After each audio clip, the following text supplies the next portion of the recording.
নমস্কার বন্ধুরা, গভর্নমেন্ট অ্যাসপিরেশনে তোমাদের স্বাগত জানাই। দেখো, আমি তোমাদের একটাই রিকোয়েস্ট করব, ভিডিওটা লাস্ট পর্যন্ত দেখো। আমি তোমাকে এখানে অনেক রকমের ইনফরমেশান দেবো, তোমাদের অনেক কাজে লাগবে। আর এখানে পুরো অথেন্টিক নিউজ দেওয়া হয়। তোমাদের যা যা দেবো আজকে পুরো ক্লিয়ার। এক্সাম ডেট চলে এসেছে, আমরা গোপন সূত্রে জানতে পেরেছি যে এক্সাম ডেটটা, সেই এক্সাম ডেটটা আজকে সেই নিয়ে কথা বলবো। তোমাদের অবশ্যই ভিডিওটা লাস্ট পর্যন্ত দেখতে হবে। দেখো বন্ধুরা, দেখো আমাদের এখানে আমার চ্যানেলে কোনো ডিজাইনার বা কিছু নেই, তার জন্যে আমি অত ডিজাইন করে অত এডিটিং করতে পারি না। কিন্তু এই চ্যানেলটা বানানোর একটাই আমার মোটো, সেটা হচ্ছে তোমাদের যদি বিন্দুমাত্র আমাদের হেল্প করতে পারি, যেটা আমার এক্সপিরিয়েন্স বা যে অভিজ্ঞতার মাধ্যমে। ঠিক আছে, চলো ডেটটা দেখে নিই। দেখো বন্ধুরা, তোমাদের Kolkata police constable exam date 18ই আগস্ট। এটা কনফার্ম ডেট, আমি তোমাদের বলছি, অথেন্টিক নিউজ আছে।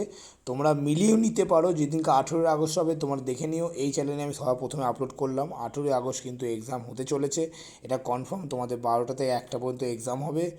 অবশ্যই তোমাদের কিন্তু আর বেশি দিন বাকি নেই, তার জন্যে গুনে গানে তোমাদের 3 মাসের মতো বাকি আছে। এখন তোমাদের মে মাস ঢুকতে চলেছে, তাই জন্য গ্যারেন্টি বলছি তোমরা ভালো করে পড়াশোনা করো, এগিয়ে যাও। আর এই ডেটেই হবে। আর তোমাদের কাট অফ নিয়ে কিছু একটা বলতে চলেছি, চলো দেখে নেওয়া যাক কত কাট অফ যেতে পারে। যেখানে আমাদের অনেকে বলেছে যে দাদা কাট অফ কত যাবে, চলো কাট অফ নিয়ে দেখে নিই। দেখো বন্ধুরা, তোমাদের কাট অফ কিন্তু 53+ হতে যাচ্ছে।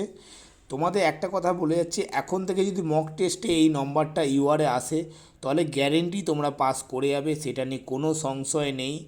কিন্তু তুমি যদি ভেবে থাকো যে এর কমে নম্বরে তুমি কাট অফ প্রিলিমসে কম যাবে, যদি কোনো ইউটিউবার বলে থাকে বা কোনো স্যার যদি তোমাদের বলে থাকে, সে মিথ্যে কথা বলছে, সেটা যাবে না।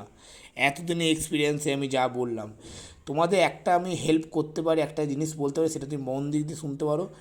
তোমাদের যে কোনো একটা সাবজেক্টে তোমাদের বেস্ট হতে হবে। তুমি যদি রিজনিংয়ে বেস্ট হও তো রিজনিংয়ে বেস্ট হতে হবে, অঙ্কে বেস্ট হলে অঙ্কে বেস্ট হতে হবে, না হলে তোমাকে জিকেতে বেস্ট হবে। জিকেতে বেস্ট হওয়া যায় না, কেননা জিকে হচ্ছে একটা লেন্দি প্রসেস। তার জন্য বলবো যে কোনো একটাতে তুমি একটা ফুল মার্কস অ্যাচিভ করতে হবে, তবেই দেখবে তোমাদের যে কোনো কাট অফ তোমার যে কোনো পরীক্ষাতে ইজিলি বেরিয়ে যাবে। ঠিক আছে বন্ধুরা, তোমরা এখন থেকে করে রাখো, প্র্যাকটিস করো। অল দ্য বেস্ট, অবশ্যই ভালো হবে।